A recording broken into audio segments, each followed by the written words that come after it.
शेत चंद्र मोरी पितांबरा कोटी कोटी शंभो कोटी कोटी दिगंबरा करोति कल्याणम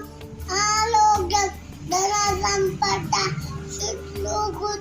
विनाशाय दीपज्योति नमस्तुते गणपती गजानहा लवकर यावं पोचना आमचा गणपती सुंदर मोठ्याचा उंदीर पांढू भक्तीचे